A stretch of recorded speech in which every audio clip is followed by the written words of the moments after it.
Welcome to It's All About the Questions, where learning to ask the right questions can help you achieve lifelong success.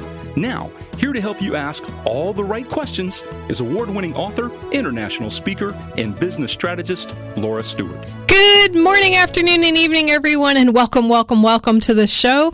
It is my favorite place to be. As you know, to my regular listeners all week, I look forward to this, and I prepare because I want you to have the best experience and the most perspective shifts that you can possibly get to grow your life and grow your businesses. And I have an extra special guest on the show with me here today.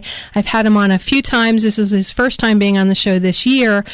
He is the guy that you want in your corner if you are trying to build and grow your business. If you want to market effectively in 2019, the rules, they are changing, yet the more they change, the more they stay the same. And if you want this guy in your corner, just stay tuned, grab a notebook. If you're driving a car, pull over, because I promise you, if you have a business, you are going to want to take notes on what Ken is going to be talking about today. So, Ken Herron, welcome back to the show. Thank you. You can always do my marketing, Laura. You're good at this stuff. Well, thank you so much. Thank you. You know, it's always a joy when I get to have you on the show, and I always have my pen and paper handy because I get so many tips and tricks from you on marketing. I mean, you are the fourth most followed chief marketing officer on Twitter in the world.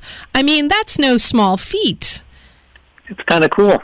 Yeah, and then, you know, I know you're also now the top-ranked IoT, Internet of Things expert, and my listeners know that I talk a lot about Internet of Things and cybersecurity and linking all of that together. And I know you've been traveling all over the world, especially a lot to Singapore and stuff, right?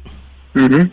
Yes, our company UIB, we specialize in conversational IoT. We are headquartered in Singapore.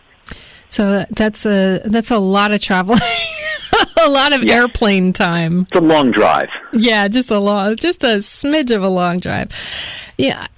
One of the things that fascinates me about marketing in the last few years is how everybody keeps trying to find a trend and follow it. But the trends seem to keep switching. And how do you know which trends are really the ones to pick? How do you know what really are the key pieces to be doing to market your business?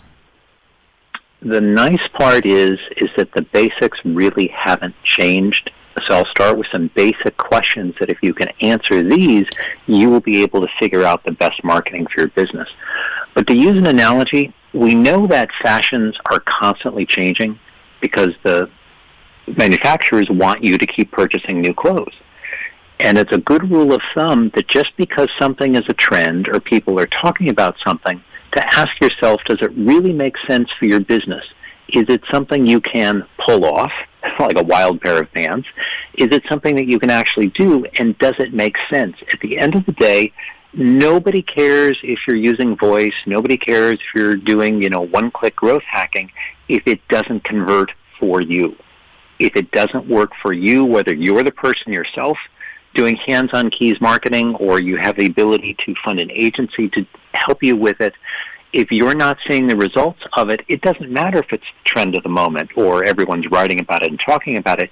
It must produce results for your business, period. And that's something that I'm always amazed how difficult it is for people to truly determine if their efforts are working. Well, let's start off with the first question. And this may sound obvious, but so many people I meet with, and this has been the same question for the last, been doing this a bit of time now. What are you trying to achieve? That you really need to sit back and answer that, because based on how you answer that question, your strategies, your tactics could be very different. Some people may care about audience size, for example, that their key metric, their key performance indicator, what drives their business is I want to have a huge audience. That's very different than if your focus is on upselling your repeat customers. the people who you already have and are loyal to you, and you're just trying to deliver more value to them and exchange, raise the average amount of money you're getting per customer. You will do very different things based on what it is you're trying to achieve marketing-wise for your business. Okay, so if you're trying to bring in new customers, you may market differently than if you're hitting your existing client base. Is that what you're saying? It's a very simple thing. If I'm trying to market to people who don't know me yet, who don't know I exist, my business exists, you're going to be focused on awareness. You're going to be sitting down and thinking, okay, who is most likely to be interested in whatever it is I have to sell, whether it's a product or a service, and you're going to find a way to target those people who you don't currently have a relationship with. Okay, got it. So that was the first question. The next question is, who is your audience? And again, these may sound like silly or obvious questions, but when you sit down with people who say, I'm struggling with my marketing, and you sit them down over a quiet cup of coffee and say, who is your customer? Who buys from you? What differentiates them from other people? You often get a very quiet response, that this is not always something that people can articulate to a great degree of detail. And if you don't know who your customers are, it's easy enough to ask, to whether you have individual customers, whether you're a consultant and it's a very deep customer base, or your customers are anonymous on a website.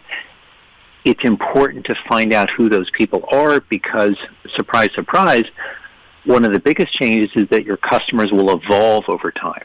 The people who see value in what it is you're selling can shift. So it's important to pick up on those trends and to understand how that is changing or not changing over time. Okay. It's something that I know a lot of my listeners struggle with, Ken, is figuring out how to define or figure out their avatar, their client, who they really are. What do they look like? Where do they shop? Who do they hang out with? Why do you think that is such a struggle for so many people when it's such a core piece of marketing effectively, is knowing who your audience is? I think we've gotten away a little bit from the getting our hands dirty and actually talking to people, that because many of us are doing so much of this interaction and communications online, we've somehow gotten a little bit shy or a little bit hesitant to actually talk to people live. Whether it's in person or, it's on an actual, phone line, but to reach out to them and to ask, who are you guys? Tell me about yourselves. And that can be done through surveys, that can be done through a number of different things. But the best way is to actually pick up the phone, as it were. I realize most of us don't have normal phones anymore, but to talk actual live to your customers to get those insights.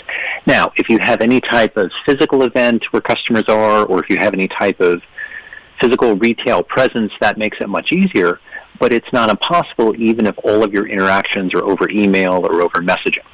Or social media? It starts or social media. In many cases, they have profiles, so to find out who those people are, and people want to talk about themselves. Normally you have to tell people to be quiet rather than to open up, but it's just to express that interest and to figure out, okay, who's buying from me? And it can start with your biggest customers. Who is buying the most from you? Who is buying your most profitable products or services? That's really critical to understand, whether you have a formal loyalty or membership club, but those heavy purchasers, heavy users, to really understand who they are. Because if you know who they are, you can identify other heavy users and other people who are likely to see more value than the norm out of whatever it is you're selling. Okay. Let's run through another question that people should be asking. Another one is, where this target audience, where do they spend their time? That's a big one, because arguably that has changed the most. We used to say, oh, everybody's on Facebook. Okay, people may still have a Facebook account, but are they actively paying attention to Facebook? So it's understanding, and it's not just a question of which social network are people on, but it's where are people putting their attention. And again, if you don't know, it's okay to ask. One of my favorite questions, and the number of businesses who do not have this built into their process by default, how did you come across me? How did you learn about me? That's a really important question to understand, and then to ask the follow-up question. I was on a call with an analyst yesterday, and he asked me, as he should have, "Hey, Ken, how did you hear about our firm? How did you come to know about us?" And he really took the time up front, because that was important. That for every new person they can find, that is a very lucrative amount of money. So it's important to understand how people are finding you. Is it a referral? Is it just a Google search? The answer to that question can really help to inform your business, and quite honestly help you to make much better, much smarter marketing decisions. I remember when I had my tech company, and we'd get this phone call, somebody saying that they wanted to talk to us about helping with their technology. Typically the first question is, "Great, how did you find us?" And yeah, and that's an appropriate question to ask. This is not the time to be shy.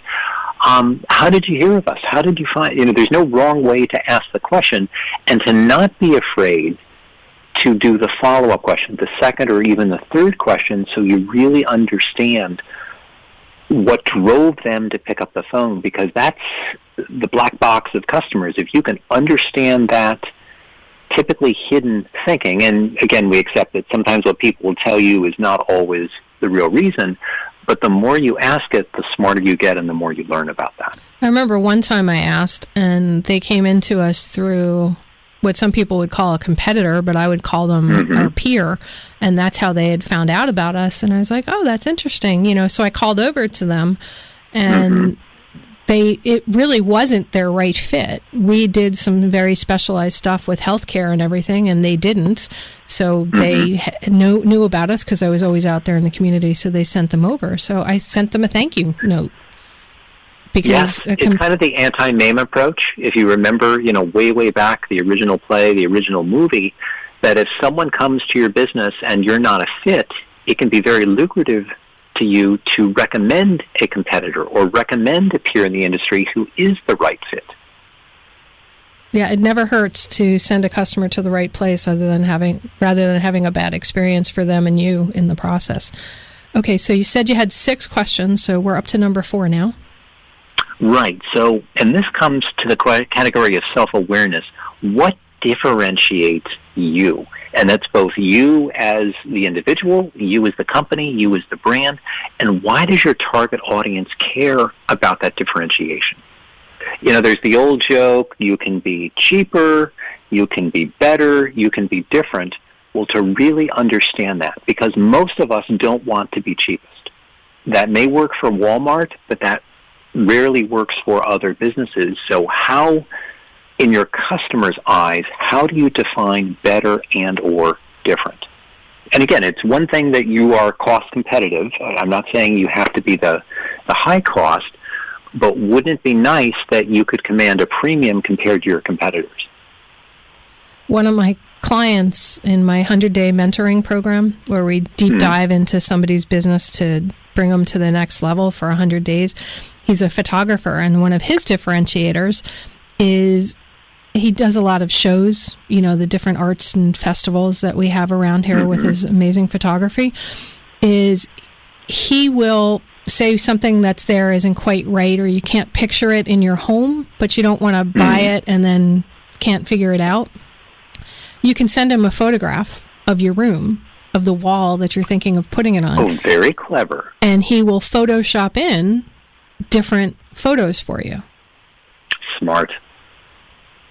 And that's a very clever marketing tactic, because people will talk about that. It generates a lot of positive word of mouth, and you've just eliminated one of the barriers to people making that investment in his photography. And right now we're trying to figure out how the best way is to market that for him, because it is such a huge differentiator. Mm-hmm.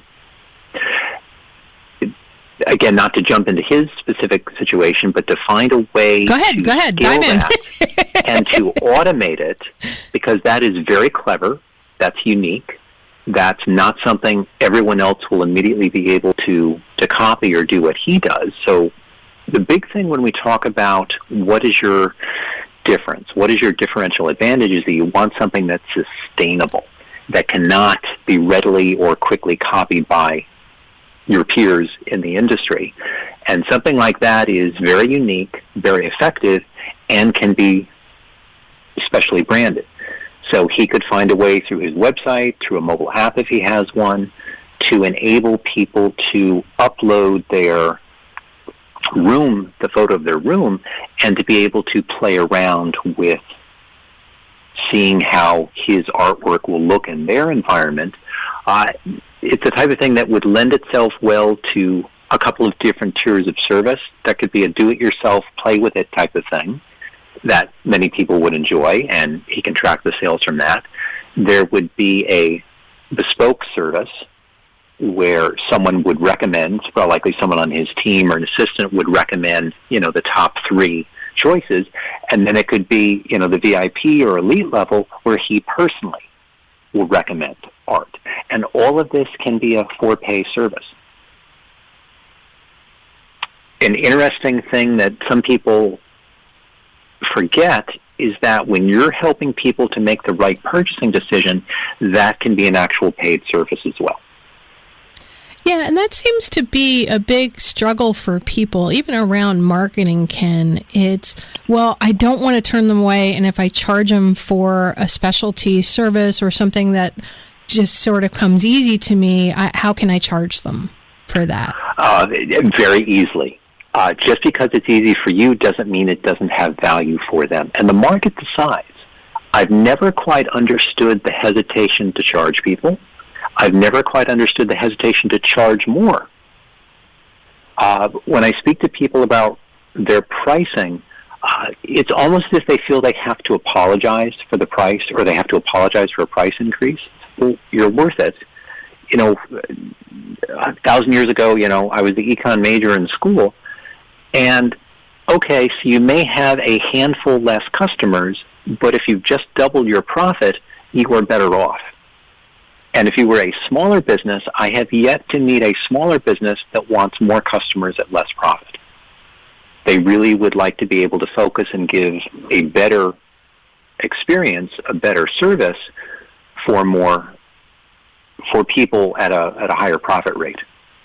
And then is it then a matter of focusing your marketing, knowing what your value is, what differentiates you, focusing your marketing, self-awareness of knowing it, and who's willing to pay for it. Okay. So let's say you have a cleaning service, and it may sound silly, but you dress up in an actual cleaner's uniform.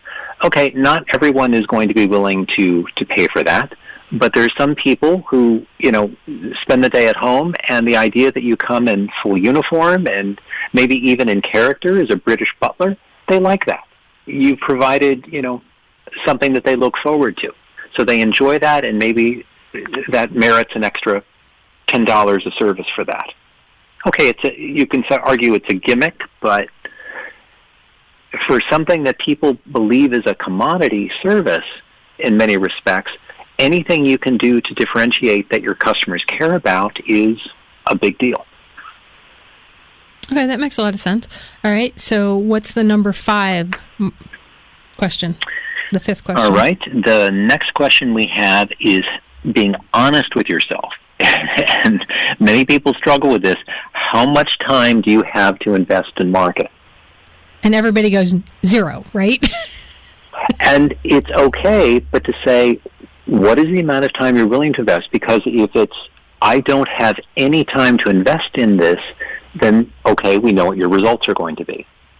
So even if it's 15 minutes a day, 30 minutes a day, 60 minutes a day, and if someone comes, I've never had anyone, by the way, who is, at least to my face, said, I have no time for this. But if they do, I have to say, well, then you're happy with the results of your business. Everything is going great. You don't want or need any additional growth, or you don't want higher profit, higher value clients or customers. But it's being realistic with your schedule and knowing your own dynamic, how you're wired as an individual, how much you're willing to spend on this, because the answer will depend. If you've got 2 hours a day, great. Here's a plan that makes sense for you. If it's a struggle for you to get 15 minutes a day, but you're willing to commit to that, okay, there are things you can do that will make a real difference, but it's not going to be the same list of things than if you have 2 hours a day or 6 hours a day. And it's the same with budget. I focus on time because often, we start with smaller businesses. But if you're, a larger company and you've got a multi-million-dollar marketing budget, it's never infinite. There are always going to be constraints. And if you have $10 million, you can do a few more things than if you have $2 million. So it's really the same logic of being very honest with yourself as to what you're willing to spend, both in terms of time and in terms of money. Because why do something that you can't afford? That makes no sense whatsoever. Can marketing be just as effective with a lower amount of money than with these mega budgets that some companies have? It can be. It can be. I am a big fan of doing smart things, but by definition, smart things needs to, and this goes to the sixth question, what really works? That the number of people who will do advertising, that's kind of the guilty category, who will do advertising and not pay attention to the results, not be obsessive as to what works and what doesn't, you're just throwing money away. Yet, I see time and time again with these questions from my listeners and stuff, they don't even know how to determine what really works. It starts with what's bringing customers into the door, what is causing, however you define conversion, what is triggering that, and if you don't understand that, there's a lot of people who can help you. But until you know, and again, if it's a physical business, it's easy. Someone comes in, someone buys something. That's a conversion. There's a purchase. You're receiving money. But to know what has triggered that, what has resulted in that, and it's often a complex combination of things. But if it's any type of online business, they read something, they heard something, they believe something, and that helped them to make that purchase decision. One of the things you always taught me was that you can get a ton of clicks online or page views, but if it doesn't convert to some sort of sale or referral, then it's not necessarily effective. If they don't subscribe, if they don't move forward with it, then, you've just got a moment in time instead of having converted them to a raving fan. A lot of these, I really bristle at the term growth hacking, because a lot of them tend to be focused on vanity metrics. They make a lot of noise, stir up a lot of dust, but they don't necessarily result in conversions. They don't close more sales more quickly. So it's to really it's being your number one champion for yourself and being willing to be skeptical that if it doesn't work, that's okay. Okay, and hold your thought right there, because we're about to go to national news. We'll be right back with more from top CMO Ken Herron. Welcome to It's All About the Questions, where learning to ask the right questions can help you achieve lifelong success. Now, here to help you ask all the right questions is award-winning author, international speaker, and business strategist, Laura Stewart. Welcome back, everyone. We had an amazing first half of the show, at least as far as I'm concerned. Hopefully you all feel the same way. If you're just joining us, we are here with Ken Herron, the number 4 most followed Chief Marketing Officer on Twitter worldwide. Do you guys even realize how huge that is? I mean, Twitter is massive. And Ken Herron is a top Internet of Things expert. He's a Chief Marketing Officer of an AI, artificial intelligence company, UIB. He's based here in Orlando, Florida. One of these days, I'm going to get him to come over here and sit with me in the studio when we do the show, when he's not on an airplane somewhere traveling back and forth to Singapore or other exotic locations. So Ken, the first half of the show, you gave us 6 marketing questions to ask to market in 2019, and they're really, I think they're core to anybody that's in business. And if my listeners, you're just joining me right now live on the air on iHeartRadio, this will be going to podcast. You can get it on it'sallaboutthequestions.com or anywhere you listen to your favorite podcast. It should be up within a couple of days. Okay, so Ken, you gave us these great marketing questions, but then you've answered these questions. What are you trying to achieve? Who is your audience? Where do they spend their time? And so on. But then what do you do once you've figured all that out? Where are the places that in 2019 people need to be spending their focus? Let me start by answering the question with, I have a bias. I'm very prejudiced towards this, so get that out up front.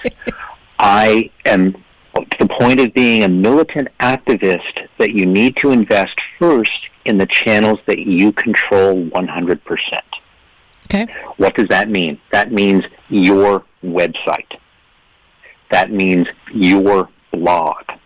That means your email newsletter list.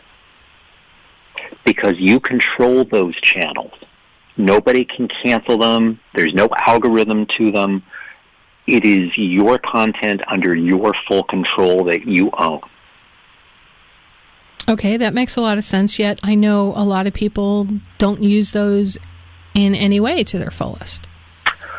I would suggest before you even think about, quote, the world of paid advertising, before you even think about a profile on pick your site, Facebook, Snapchat, what have you, have those core 3.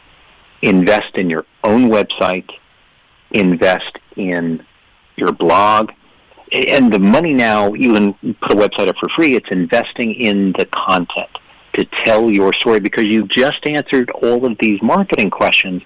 So now show people what makes you better, what makes you different.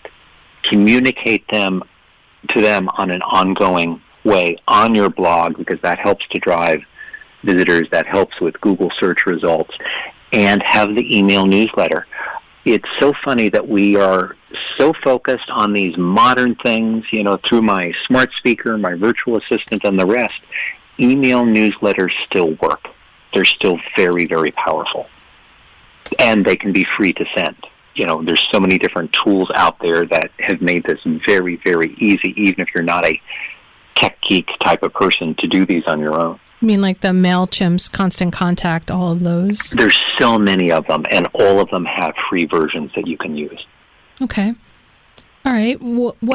I know you're a big Twitter fan, and so many people want to use social media to get their message across, yet it seems that it's harder and harder to be seen on those platforms. It is and it isn't. So if you're kind of making the list, phase 1, get your own house in order, the things that you control. Phase 2, make the list of all the different places you could be on. The Twitter, the Facebook, work your way through the list and create a profile on all of them. That doesn't mean you have to be active on all of them, but you want to plant your flag and be able to be found on all of them. So look at this list and ask yourself, which is the one that I'm going to spend the time on, that I have the capability to actively create content, to actively engage in conversations with people. And for most of us, unless you have a team or an agency, it's probably going to be one channel, and that's okay. And it could be the one that you know the best, that you're most comfortable on, or that works best for conversion, or that's where your target audience is spending the most time. And on all the other channels, say, hey, I'm most active on X. Maybe it's Twitter, it's something else. I'm most active on X. Please join the conversation there. But you've got the photo, you've got your descriptive text, you've got the website link, you've got all the wonderful information there, and you've clearly communicated to people that this is not an actively managed account, but you've seized your presence. So if someone is a Pinterest person and that's how they connect with brands, they've been able to find you there on Pinterest. Okay, but when you're doing the social media, how do you convert people on whatever platform, the different places that you are? How do you create that conversation, the call to action that actually converts somebody? I am a fan of putting the call to action in the profile itself, in the image, in the text, and then focus on delivering value in the actual posts. That it gets very tedious to say, buy my stuff at the end of every post. And by doing that, you are inhibiting people from sharing the value you deliver. So have the calls to action very clearly stated in the profile, in the description, in the visuals that you use, and then focus on delivering value in the posts. And I know your profiles are very much looking at how you're doing things. It's pretty amazing if anybody wants to follow on Twitter. It's at Ken Herron, KenHerron, just looking at how you've set up some of your profiles. Think of it as the more you put the spotlight on adding value to your target audience, the more willing they are to listen to how you can add value by giving you money and purchasing your products or services. A lot of people in the service industry tell, you're giving it all away, you shouldn't give it away for free. Well, the more you give away, there's a reason why Costco gives out the free samples. It works. It sells a lot of cheese. So whatever the cheese is you happen to be selling, find ways to give away those samples to encourage people to do it. Now, I've seen a lot of people do it in the form of a free 30-minute consultation, realizing that to really get anything out of it, they need to sign up for much more than that. But in essence, you're inviting people to come in for a 30-minute sales discussion. That yes, they will get some value out of that, but the biggest value is that they will get even more value if they purchase what it is you're selling. As long as during that free 30-minute consultation or coaching or whatever, at some point you mention other things that you do, or do you recommend not doing that during that call? Focus on the value. There's a time to close and a time to ask for the sale, but if you focus on delivering value, they are automatically going to be wired to say, what else can this person do for me? How else can they help me to achieve what it is I'm trying to get done here, whether it's personal or for business? So spend that time delivering value, being the thought leader, creating content for them, and just building that to them. Absolutely.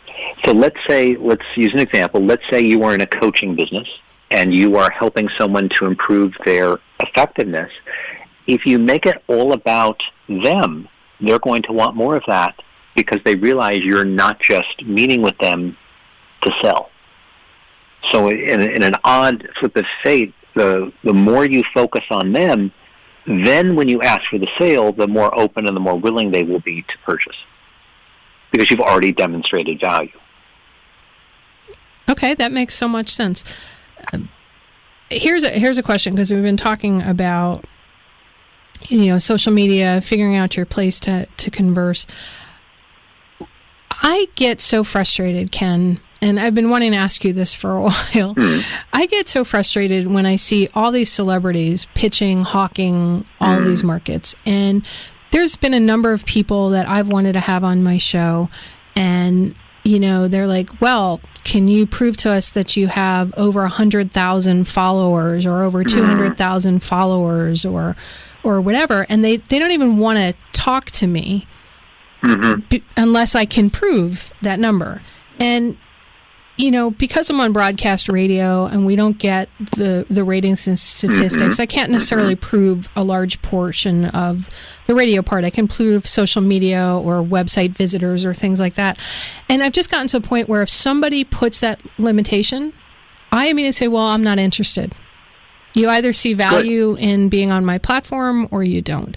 So how do you sort of measure that? And what do you say? These celebrities like the Kardashians or whoever they may be that are hawking something, or these people that feel, well, there's no value unless you can show me 100,000 or 200,000 followers.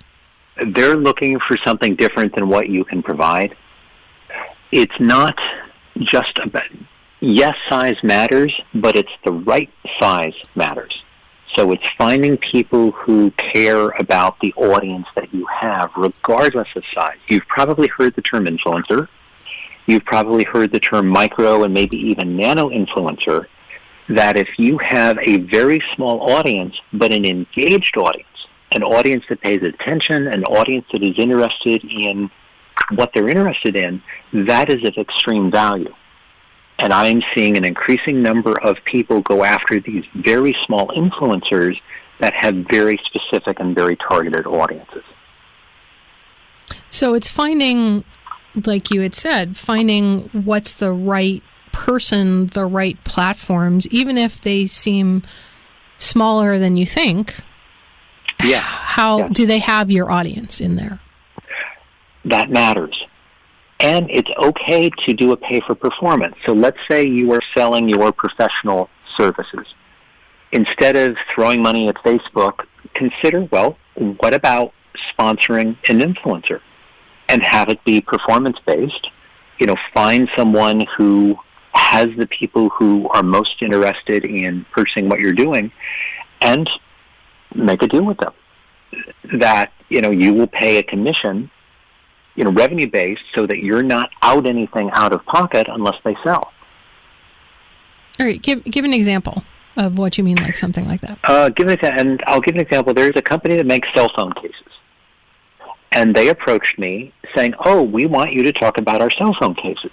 Now, that wasn't a match for how I self-identify my brand, but I said, "Okay, tell me more." And their model was so simple. It was, okay, for every case that comes through one of your channels, we'll give you $5. So the more you sell, the more you make. And if you don't sell anything, there's no cost. But they had looked at my online demographics, as all of this is, you know, publicly available, and they figured out that the people in my audience were people who buy cell phone cases. No surprise, most of them have cell phones. And I thought, well, that's really a very simple way to handle it, that they did it based on demographics, and they were out of no money up front, and based on my own performance would determine how much of a commission I got from them. Commission, revenue share, however you want to describe it. So the question is, how can you run your business with influencers? And if someone is not willing to sign up for it, fine, no harm, no foul. But find the people who have audiences of the people who are most likely to purchase what you're selling and work a deal with them. So a photographer, just using my existing client, might try to create some relationships with perhaps interior decorators or new building owners. Small local interior decorators who people trust and who people listen to. Okay. That have a lot of engagement, that people, you know, love what they're doing. And we're talking it can be as small as 1,000 people. These don't have to be huge numbers. But if you're a photographer looking to move the merch, looking to sell photos, then interior design firms, interior design influencers, anyone who people look to as someone for those type of recommendations, that's also a very scalable thing. That if each influencer just does a post a week and there's one sale from that, well, you could easily have 100 influencers with this kind of model because there's no restriction. Okay, what about somebody who has a more soft goods kind of services? What are some areas? There's no risk. There's no downside to trying different types of related products to see what works best. Okay. There could be someone whose focus is helping people to move. There could be a focus on, you know, helping people after a divorce or after a life change.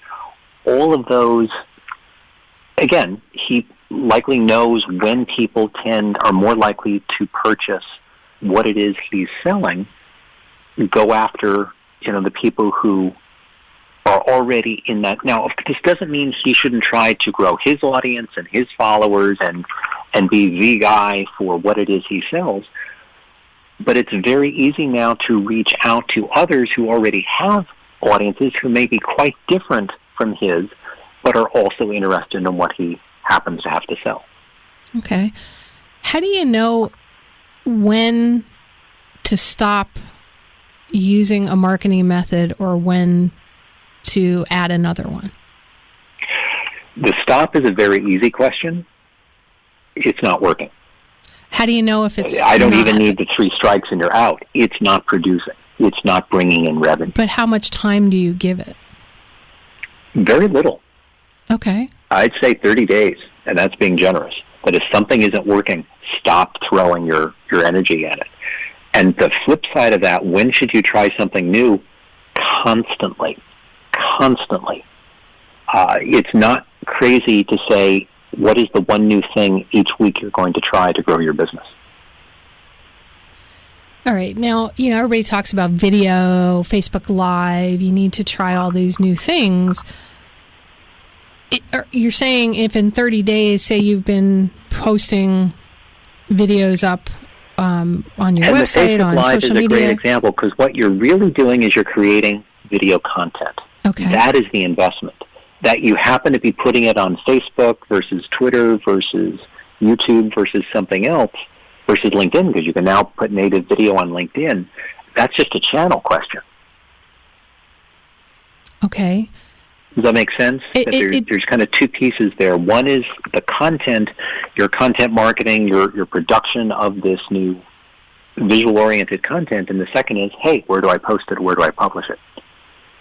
So if say, you're creating this content, video or written or otherwise, the 30-day rule that you're talking about may be platform-specific or location-specific as to where you're putting it? Yeah, unfortunately, the creation of content, we can always get better at it, and it's helpful to have someone who can honestly tell you your videos are horrible or your videos are good. We all benefit from that. But whether or not you should write, whether or not you should use images, whether or not you should create videos, that decision's kind of been made for us. What do you mean the decision's been made for us? Meaning it's not really a marketing decision, oh, should I use video to promote myself? The answer was yes. That was a few years ago. You might have been busy or in a meeting when, that was decided, but the answer is yes. So we all need to be doing video. We are all using video in our marketing now, yes. Okay. If you're not, you are trying to carry groceries with one hand tied back. You can do it, but it's going to be a little harder and a little more effort. And it's a struggle I have, right? I'm here on broadcast radio. There's not a lot of video, since most of the time my guests are not in-house, although I could stream Facebook Live, but I won't have my guest on video. They would have their sound. I find personally for me that I'd rather read a transcript than half the time watch the videos. Think of it this way. You can set up a video camera of you, and there will be a 15-second clip on your show that you love, that you're happy with. So don't think of it has to be a live stream, but find a way to economically capture video content, and then when you thought you were doing something really, really cool, take that snippet and use that to promote the show and to get more people to learn about who you are and what you do. And if you have a brick-and-mortar store, what are you creating video of? Your store, your products, what? It can be anything. The cheat that I go to for the brick-and-mortar is that you get a lot of questions. As the person running the business, managing the business, you are constantly getting questions. Answer those questions on video and publish those answers. Because if one person has that question, chances are many people will have that question. And that's an old marketing trick, but it really does work. That goes back to something that we spoke about in the first half hour of the show, which is there's all this value there. Somebody's asking you a question. You have this knowledge that maybe nobody else has that perspective. But either way, you're the guy that's out there, the woman out there talking about it and sharing it. It showcases you as the leader in your space. Absolutely. It allows you to show your personality, your store. And quite honestly, even for that one person, this depends on how assertive you want to be. But if someone asks you, hey, what about this? That's a really great question. Let me answer that real quick. flip out even have the person hold the camera, and boom, you're there, you're done. It doesn't have to always be high-quality production values. Focus on the content. That would be a brilliant live stream. I love that. That's great. You have the person who asks, hey, would you mind, I get this question a lot. I just want to record myself because I want to put it up on the website. Live stream it. For the Facebook Live. Take it, and it's a 90-second live stream that can then be captured, and you won't like all of them. Some will be, different quality. But how special will that person feel that was such a great question, you wanted to record the answer because other people would have it? I love that. It's about making your clients feel special. Yes. And if you don't have a tripod in your store, it's having a client hold the phone. I love that. That's so brilliant. Ken, we're almost out of time. I want to make sure my listeners all know how to reach out to you. They can follow me on Twitter, twitter.com/Ken Herron, KenHerron. And I would encourage them to come and learn more about UIB. Our website is www.uib.ai, which stands for Artificial Intelligence. And they can learn all about conversational IoT and what we're doing. I love that. You probably want to read a new book by James Rollins. I had him on my show. He's a big New York Times bestselling author. His latest book, Crucible, talks about AI, and I think you'd get a total kick out of the book. It's a brilliant, brilliant book. Last thought that you want to share with my listeners. Try new things. Not everything will work, but to not be afraid to try new things and be as equally fearless in stopping things that aren't working for your business. That just totally floored me right there, what you just said. Don't be afraid to stop what isn't working, because I think so many of us, we get afraid because we're like, well, we've invested all this time in it, so I just need to give it a little bit longer. Sunk costs are sunk. If it's not working, move on. Okay. Your time and energies are better spent on finding the next big thing, even if you don't know what it is yet. And I encourage all my listeners out there to follow Ken on Twitter at Ken Herron, because and go back through some of his old posts. He has some of the most brilliant marketing concepts and ideas. Just watch what he's doing out there. Ken, I mean, you are one of the people that whenever I'm about to start something, I go, what would Ken do? I don't think people are wearing the necklaces saying, what would Ken do? But thank you. I appreciate that. Well, and when I don't follow your stuff and then I go, oh, why didn't I follow what he had suggested? I always go, oh, man, and then I try to do it. And it's, I love how you told us to break it down and try something and be creative. So thank you for being with me on the show again today. Thank you for having me. It's always fun. Yeah, totally fun. Everybody, remember, the right questions can change your life. So what are you asking today? Have a great day, everyone. Figure out some new marketing and tweet it out. You've been listening to It's All About the Questions, starring Laura Stewart. Connect with Laura at it'sallaboutthequestions.com and download a free workbook that will help you ask better questions starting today.